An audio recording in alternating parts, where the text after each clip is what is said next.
नीम का हम लोग बचपन में मैं भी खाया हूं। मेरी गैया थी, बछड़ा था, हम क्या करते थे, पटार पड़ जाती थी ना बछड़ों को, बछिया को, और लड़कों को भी पटार हो जाती। पटार समझते, पेट में इतने बड़े बड़े कीड़े, उसको पटार बोलते हैं। आपकी भाषा में क्या बोलते हैं भगवान जाने। क्यों कीड़े पड़ जाते हैं ना बच्चों के, छोटे छोटे, दूध पीने से, मैया का मीठा दूध पीने से बच्चों के कीड़े पड़ जाते इतने बड़े बड़े। तो क्या होता है, नीम के पत्तों का, कड़वी नीम के पत्तों का पीस को क्या, उसको बढ़िया पीसो ऐसे और गोला बनाओ, और एक गोला रखो, जल्दी पानी पी लो, अंदर चला गया, ज्यादा कड़वा भी नहीं लगा। नीम के पत्तों का गोला बना के खाओ, सारी बीमारियां खत्म हो जाएंगी।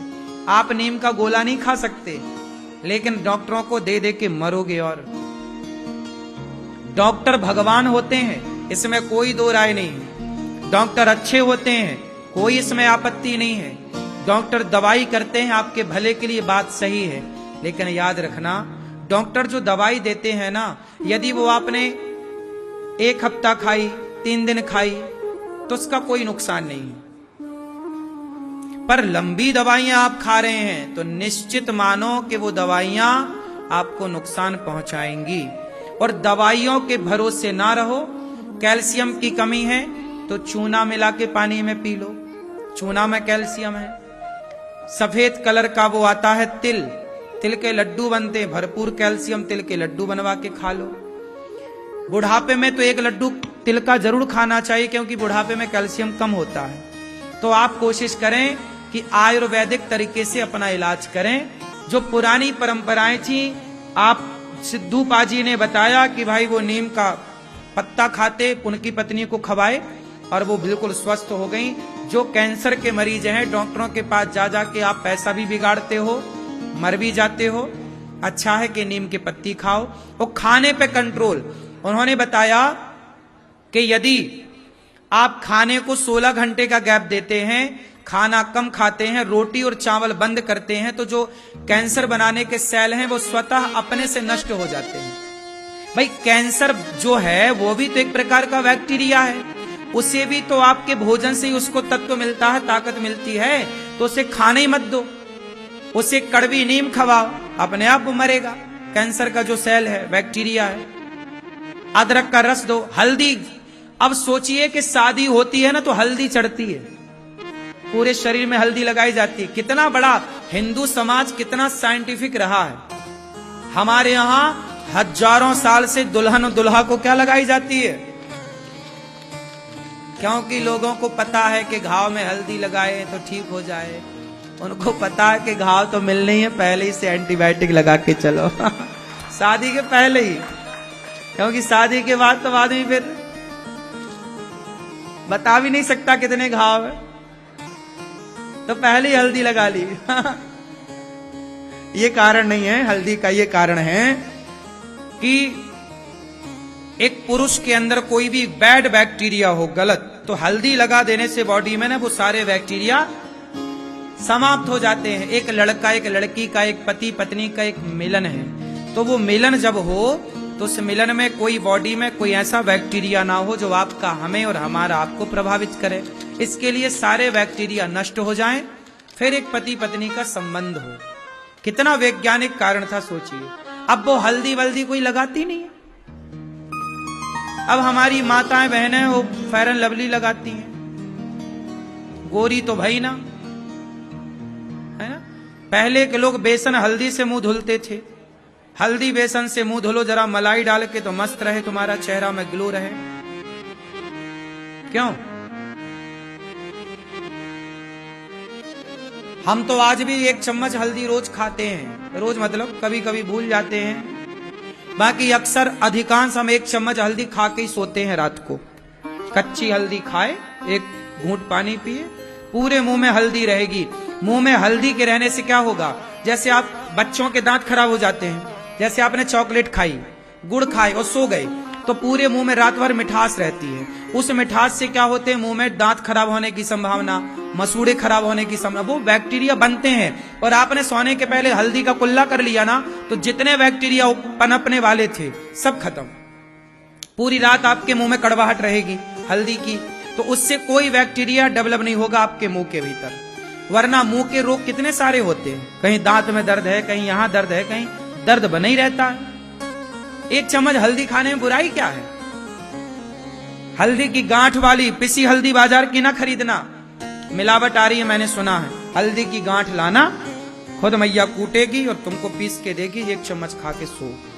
हाँ, तो हमने आपको ये सारी जानकारियां इसलिए दी कि हम देखो सनातनी पहले के लोग कितने अच्छे थे, खान पान कितना अच्छा था। पहले चक्की की हम रोटी खाते थे, चक्की की रोटी मतलब चक्की में गेहूं पीसा जाता था। अच्छा एक बात बताओ मेरी माँ, आप लोग परेशान तो नहीं हो रहे महाराज जी क्या सुना रहे हो?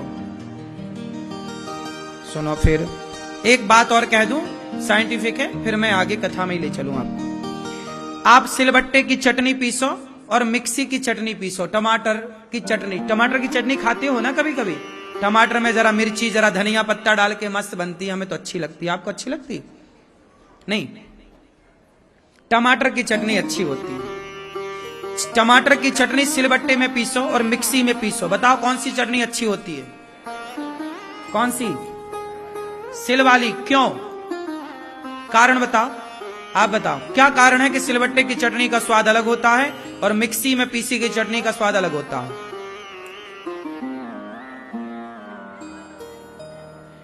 इसका दूसरा कारण यह है, देखो नेचुरल वो पत्थर के सिलबट्टे से हमने घिसी, वो तो अच्छी बात है। मिक्सी क्या करती है, इतना तेज घूमती है कि वो घूमने से ना मिक्सी का जार भी गर्म हो जाता है, और एक गर्म हो जाने से जो उसका नेचुरल स्वाद है वो गर्म होने से बदल जाता है, उसके कुछ गुड़ चीजें भी समाप्त हो जाती हैं, इसलिए स्वाद में परिवर्तन। अब जैसे आप गेहूं का आटा, पहले की मैया गेहूं पीसती थी चक्की में, कौन सी चक्की? हाथ चक्की। उसकी रोटी बना के खाती थी, उसकी रोटी और जो बाजार में चक्की में आप आटा। अच्छा ये बात बताओ, चक्की में जब आप आटा पिसवाते हो तो आटा तुरंत लेना गर्म रहता है कि नहीं? हाँ या ना? रहता ना? जबकि चक्की में आप आटा पीसना गर्म नहीं रहेगा, चक्की में गेहूं पीसना गर्म नहीं रहेगा। हाँ या ना? आप माने ना माने, जरूरत नेचुरल जो स्वाद है, नेचुरल जो चीजें हैं उन्हें नेचुरल ही रहने दो। आपने मशीन से पीसी, इतना गर्म उसका टेम्परेचर तापमान हुआ कि वो तापमान गर्म हुआ फिर ठंडा हुआ। ये ऐसे ही हो गया कि जैसे आप बहुत गर्मी में गए, पसीना बहा और आपने तुरंत पानी पी लिया, तो क्या बन जाएगा आपको? सर्द गर्म हो जाएगा। आप बहुत गर्मी में गए, दौड़ते दौड़ते गए और तुरंत आपने 2 गिलास पानी पी लिया ठंडा, गर्म थे शरीर पूरी बॉडी और आपने ठंडा पानी पिया, आप जरूर बीमार पड़ेंगे। हाँ या ना? क्योंकि बॉडी का टेम्परेचर था गर्म, आपने पानी दे दिया ठंडा, वो ठंडा गर्म हो गया, उसको सर्द गर्म बोलते हैं। उसी तरह आटा गर्म हो गया, गर्म हुआ तो जितने उसके गुड़ चीजें थी अच्छी आटे के अंदर पदार्थ नष्ट होगा उस गर्माहट से, इतनी तेजी से पिसा। इसलिए नेचुरल चक्की होनी चाहिए घर में, चक्की पे नेचुरल मैया आपके लिए आटा गेहूं पीसे। अब कौन पीसे महाराज? ना पीसो, इसी चक्कर में फिर मरो हॉस्पिटलों में जा जाके। पहले के लोग खाने पीने, हम कहते हैं भोजन ना करो, अपने भोजन को औषधि बनाओ। हम भोजन ना करें, औषधि खाएं, भोजन औषधि बने हमारा। भोजन क्या बने? जबकि आज से 100 साल पहले हम सबका भोजन भोजन नहीं था, भोजन क्या थी? औषधि थी। क्या थी? आपने ध्यान दिया होगा जब महिलाओं को बच्चा पैदा होता था नेचुरल, तो हमारे गांव में घर में गुड़ के लड्डू बनाए जाते थे। क्यों? उस लड्डू में क्या डाला जाता था? सौंठ डाली जाती थी, हल्दी डाली जाती थी, देसी घी डाली जाती थी, है ना, एक काले कलर की रार डाली जाती थी, गोंद डाली जाती थी, ये सब डाली जाती थी ना। क्यों? ताकि वो महिला के पेट में जो बच्चा पैदा हुआ 9 महीने था, पेट में सूजन है, आंतों में सूजन है, विकार ना जाने क्या क्या है, वो लड्डू खा के सारा विकार नारियों का निकल जाए और नारियां स्वस्थ हों। पहले की आप में से कितने लोगों ने बच्चा पैदा करने के बाद लड्डू खाए गुड़ वाले? और जो ऑपरेशन से होता है ना उसको लड्डू नहीं दिया जाता। इसका मतलब आपके जो गंदगी है पेट की वो बाहर नहीं आई। उस गंदगी से क्या हुआ? 2 बच्चा पैदा करने के बाद ही तुम्हारे कमर में दर्द चालू हो गया, और अब तुम 2 बच्चे के बाद बिल्कुल बूढ़ी सी हो गई। क्योंकि जो ईश्वर का नेचुरल प्रोसेस है वो हुआ ही नहीं ना।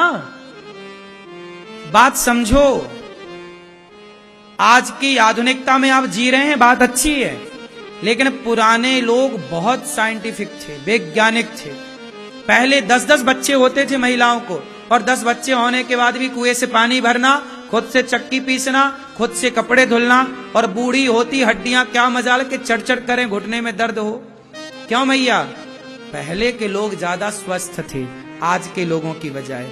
तो आप जी तो रहे हैं, लेकिन रो रो के जी रहे हैं। इसलिए बिंदास जीवन जीना है तो आज की आधुनिकता में नहीं, वही पुरानी गेहूं की चक्की होनी चाहिए, वही नेचुरल तरीके से गेहूं पिसे, उसी की रोटी बनाकर खाओ। गेहूं पुराने लोग 1 साल पुराना यूज करते थे। कुठला में आके भर जाता गेहूं ड्रम में, पिछले साल के गेहूं को पिसवा के धुलवा के माताएं सुखा के फिर पिसवाएं, फिर पीसें।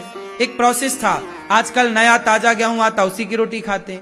कहते ना चावल जितना पुराना होगा, पता है आपको पुराना चावल महंगा बिकता है। क्यों जी? बात सही है कि गलत है? पुराना गेहूं और पुराना चावल दोनों का स्वाद, इन चीजों को कम से कम 1 साल रखना चाहिए स्टोर।